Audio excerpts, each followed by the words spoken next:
Magandang hapon mga sangkay. Bali ang gagawin natin ngayon is mag-i-scan tayo nitong sasakyan na Honda Insight.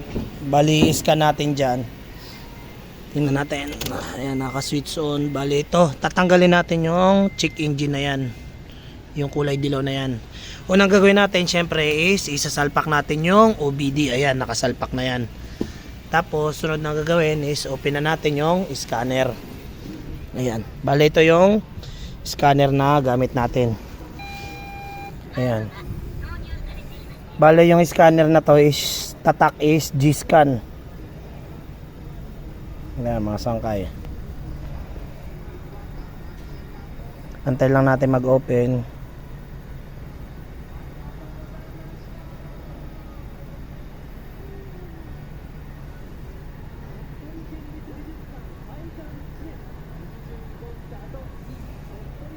Check natin kung ano yung lalabas na fault code.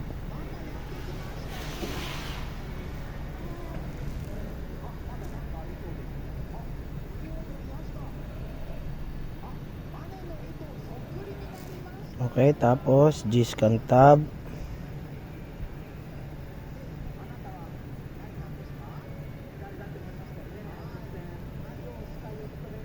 Tayo lang natin mga sangkay, mabagal internet. Ayan na.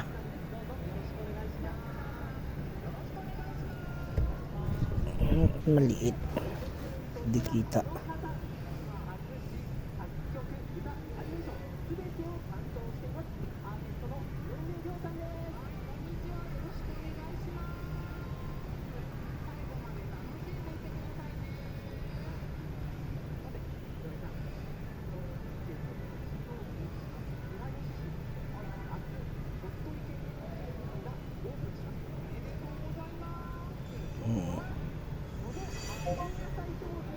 Tapos Honda. Yan.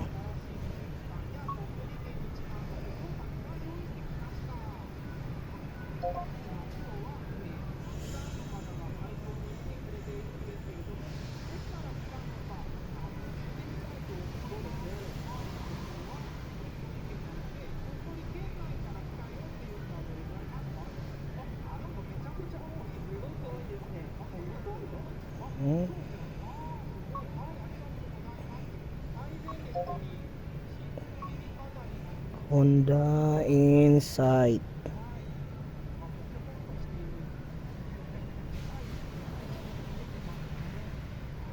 Insight to. Ayan.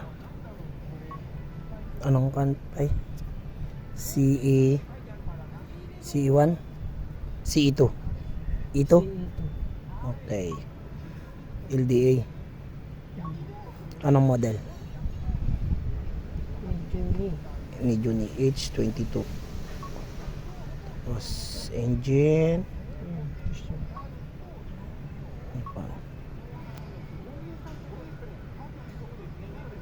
Ayan, balis ka na natin siya mga sangkay.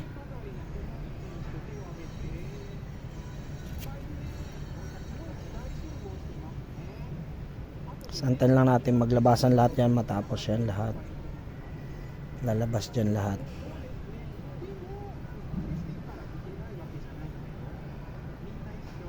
Ito yung mga fault code, kung ilan yung mga code niya na lumabas.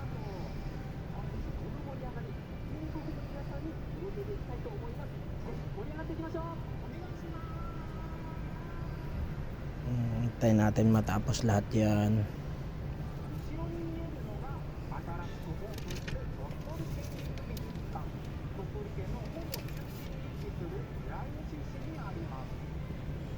Ayun, may isang code.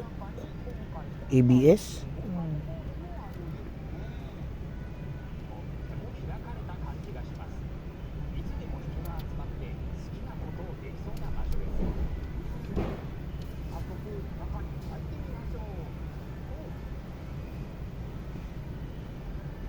BSA.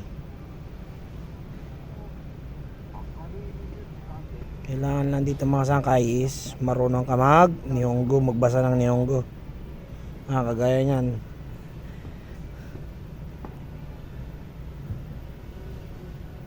Ano ang mga code?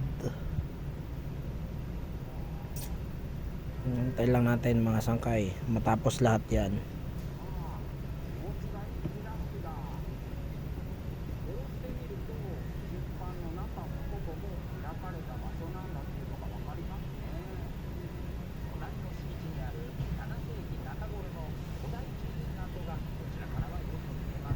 Habang nagantay tayo, nood muna tayo mga sangkay. Ayan o.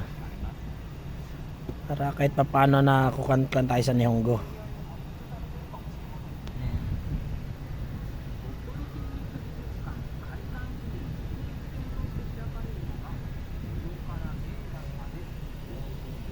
Ayan na, malapit na matapos mga sangkay. Lumalabas na.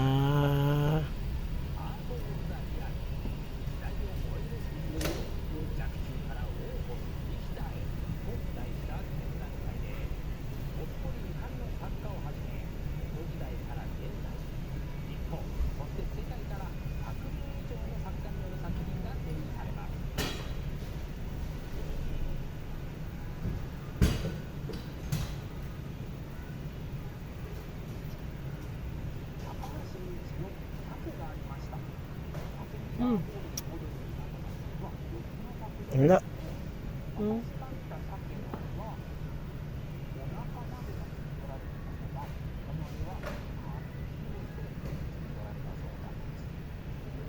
Ito, tingnan natin ito. F1.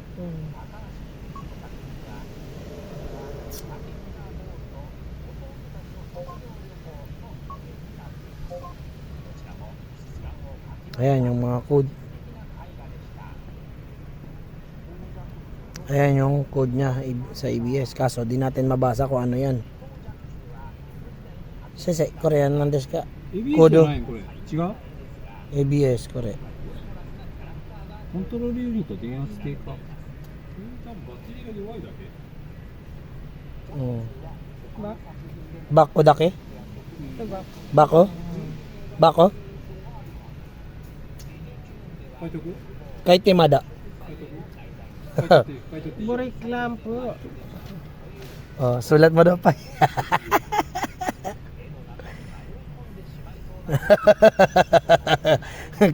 Kaki mo.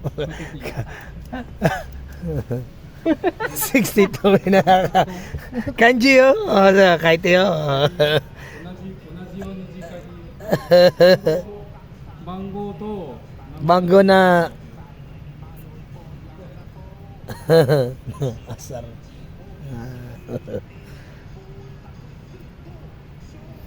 Ang ginawa mo, ano yan? Di ko alam yan.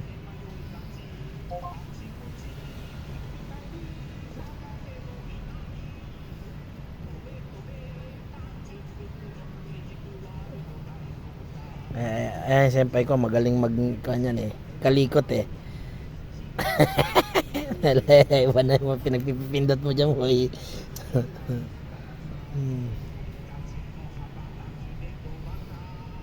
Back mo na yan. Basta yun lang yung code sangkay. Tanong na lang natin sa supervisor natin mamaya. Pasulat natin sa kanya kung ano yung fault. Yun lang mga sangkay. Salamat.